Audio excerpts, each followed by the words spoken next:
E agora a gente volta a Brasília para falar com a Renata Agostini, a nossa analista, porque ela tem uma apuração nova aí sobre a reforma tributária. A Renata já aí na tela.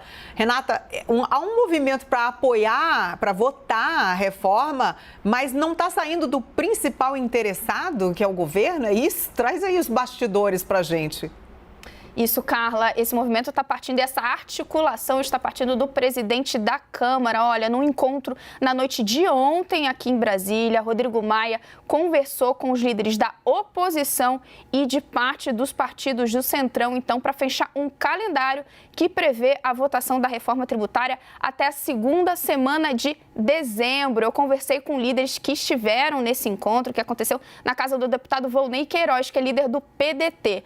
O que ficou acertado, então, entre esses líderes? Que pelos próximos 10 dias, o relator da reforma, o deputado Aguinaldo Ribeiro, que é do PP, vai, então, consolidar as sugestões tanto dos partidos de oposição quanto desses outros partidos de centro para apresentar essa versão final do relatório logo após o segundo turno que acontece agora, então, em 29 de novembro. Aguinaldo Ribeiro, que, inclusive, estava lá junto com o líder do MDB, Baleia Rossi, também do Republicanos, Marcos Pereira. Do lado da oposição, ali quase todo mundo, líderes do PT, do PCdoB, do PSB, um grupo grande. A ideia aqui, Carla, é ambiciosa. Olha, aprovar em 2 turnos no plenário da Câmara, porque PEC tem que ser aprovada em 2 turnos, logo na semana seguinte, ou até, no limite, o início do recesso parlamentar, que começa em 22 de dezembro. Lembrando aqui um detalhe importante, PEC, além de ter essa necessidade de ser aprovada em 2 turnos,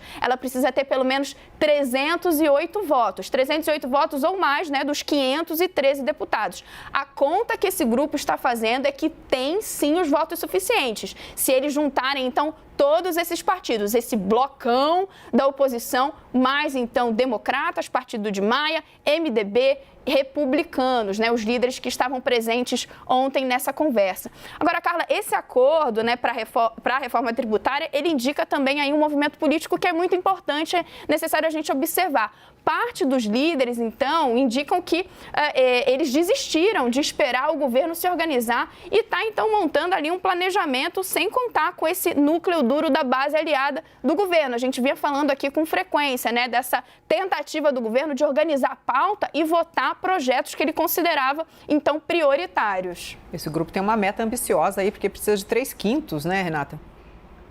É isso, Carla. Agora, o que eles dizem que, contando o voto de todo mundo, eles teriam, então, a força para aprovar, né, e fazer esse esforço.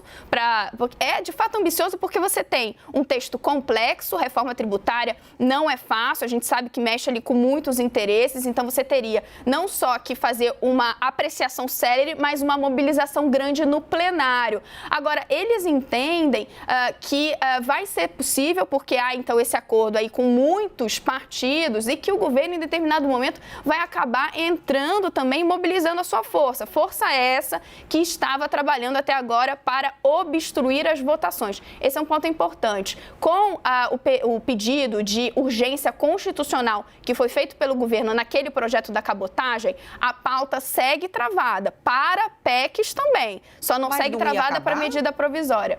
Exatamente. Ia acabar agora, Renata, depois do primeiro turno, não era isso? Que o líder do governo tinha prometido liberar a pauta, né? Prometeu, disse ontem, então, para a gente que vencia o projeto da cabotagem ainda no dia de ontem, e isso não aconteceu. O líder do governo na Câmara, Ricardo Barros, disse sim que iam votar a cabotagem, portanto, liberar a pauta. O governo não conseguiu um acordo com o Rodrigo Maia e com os demais partidos e ficou sem votar nada. Carla, e aí, uma informação muito importante. O que os líderes dizem é que semana que vem também não tem nada, então fica tudo para depois do segundo turno. O que acontece depois do segundo turno é o que a gente está trazendo agora. Recesso batendo na porta. Exato, e é o que a gente está trazendo agora. Quando o governo, então, for para depois do segundo turno, vai perceber que já tem toda uma articulação da qual ele não fez parte.